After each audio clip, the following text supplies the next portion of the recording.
Welcome back to my channel. In this video, I'm going to be giving you 6 ways to fight winter blues.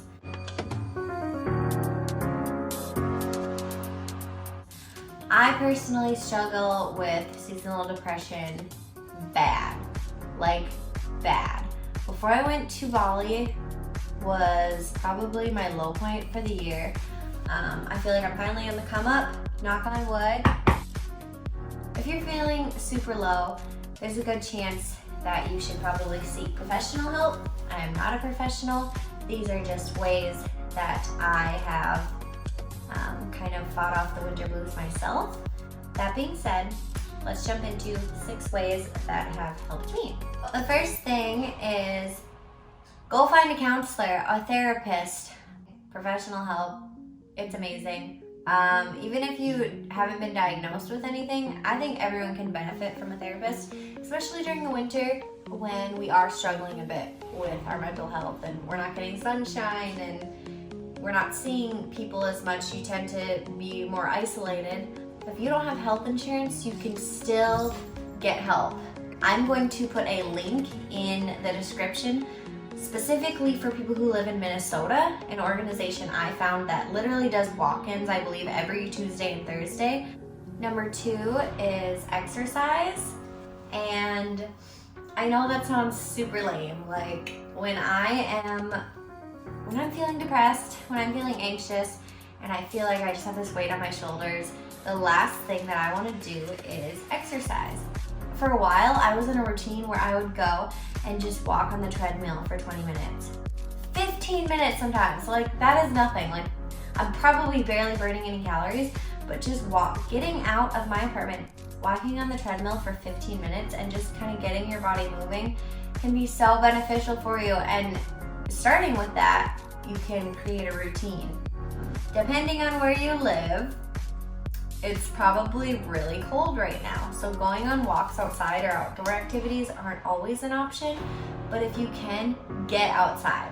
Like yesterday, it was probably, I want to say it was like 20 degrees, and I brought Lou on a walk. We just went around the block. It might have taken 10-15 minutes, but it boosted my mood. Like it honestly boosted my mood just being outside. So get outside when you can, bundle up, get your hand gloves, just do it, force yourself to do it. Number 3 is journaling.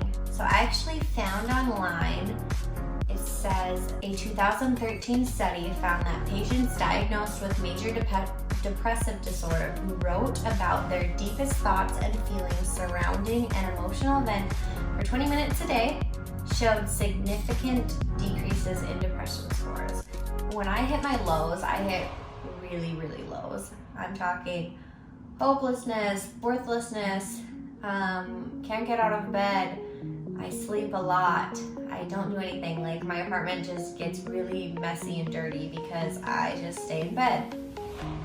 The beautiful thing about journaling is you need to journal in the ups and the downs, because right now, looking back at some of the things that I wrote when I was at that low point, it does make me sad, but it also makes me so freaking grateful for where I am right now.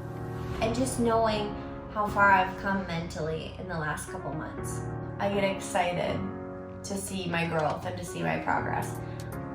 And then if you flip it the other way around, going back and reading how happy you were in these high points and how you've overcome it is a good reminder to keep pushing and don't give up and talk to people and get help. Even if it's nothing, sometimes it's literally nothing. I just write down a bunch of random things, but the beauty of it is no one's going to read it. You're writing it for you, so it doesn't matter. Spell words wrong, use improper grammar, it doesn't freaking matter. Journaling, yes, it shows your growth. It gets those thoughts out of your head onto paper so you can move on, you can heal, you can grow from whatever it is that you're struggling with. Number 4 is music. Music freaking has saved my life. That is such a cliche thing to say, but it's so freaking true. Music has been everything for me. Relating to songs is really cool, or just hearing an upbeat melody that can lift you out of such a sad mood is just like a really beautiful thing to me. Dancing, like if you have a speaker, I throw that speaker on anytime I'm home alone. I freaking blast the music, I dance around, dance in the mirror. That sounds ridiculous, that sounds so stupid, but do it, it's so much fun, seriously. I dance in my mirror all the time. I always joke that if someone was to put a camera on my mirror and secretly record me, it would be insane. It would be so embarrassing because I dance in the mirror all the time. When I'm home alone, I am having my own little party. I've been listening to a playlist on Spotify called Mood Booster, and I'm gonna put that in the description as well. If you sing, freaking sing! Like, sing along, sing in the car. I'm not a good singer, so I sing by myself, but I play ukulele, I play a little guitar. If you don't play an instrument, that's okay. Just listen to music.